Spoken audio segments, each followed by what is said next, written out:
Argentine ভক্তদের জন্য চরম দুঃসংবাদ। আগামী মার্চে উরুগুয়ে এবং ব্রাজিলের বিপক্ষের ম্যাচের আগে চোটে আক্রান্ত আর্জেন্টিনার স্কট। গতরাতে চোটে আক্রান্ত হয়ে মাঠ ছেড়েছেন ম্যানচেস্টার ইউনাইটেডের আর্জেন্টাইন কসাইখ্যাত লিসান্দ্রো মার্টিনেস। দীর্ঘ 7 মিনিট মাঠে চিকিৎসার পরও উঠে দাঁড়াতে পারেননি মার্টিনেস। কতটা গুরুতর তার ইনজুরি এ বিষয়ে বিস্তারিত থাকছে ভিডিওতে, তাই একটি মুহূর্ত না টেনে পুরো ভিডিওটি দেখে সাথেই থাকুন।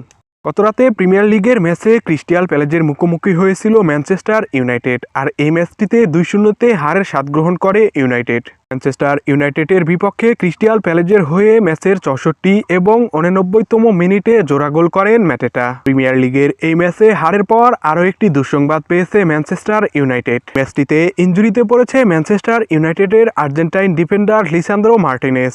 ম্যাচের 82তম মিনিটে প্রতিপক্ষের খেলোয়াড়ের আঘাতে মাটিতে লুটিয়ে পড়েন লিসান্দ্রো মার্টিনেস। এরপর মাঠে ফিজিওকে ডাকা হলে পুরো 7 মিনিট প্রাথমিক চিকিৎসা দেওয়ার পরেও উঠে দাঁড়াতে পারেননি মার্টিনেস। শেষমেশ স্ট্রেচারে করে কাঁদতে কাঁদতে মাঠ ছাড়তে দেখা গেছে লিসান্দ্রোকে।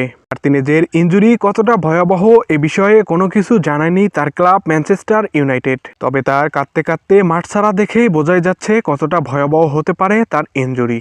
বিশ্বকাপ বাছাইয়ে মার্চে গুরুত্বপূর্ণ ম্যাচের আগে লিসান্দ্রো মার্টিনেজের এমন ইনজুরি অনেকটা প্রভাব ফেলবে আর্জেন্টিনার জাতীয় দলে। শুধু লিসান্দ্রো মার্টিনেজ নয়, ইনজুরিতে আক্রান্ত হয়ে মাঠের বাইরে আছেন টটেনহামের আর্জেন্টাইন অন্যতম ডিফেন্ডার ক্রিস্টিয়ানো রোমেরো। 2026 বিশ্বকাপ বাছাইয়ে চিরপ্রতিদ্বন্দ্বী ব্রাজিল এবং উরুগুয়ের বিপক্ষের ম্যাচের আগে গুরুত্বপূর্ণ এই দুই খেলোয়াড়ের ইনজুরি অনেকটা ভাবিয়ে তুলবে আর্জেন্টাইন মাস্টারমাইন্ড কোচ লিওনেল স্ক্যালোনিকে।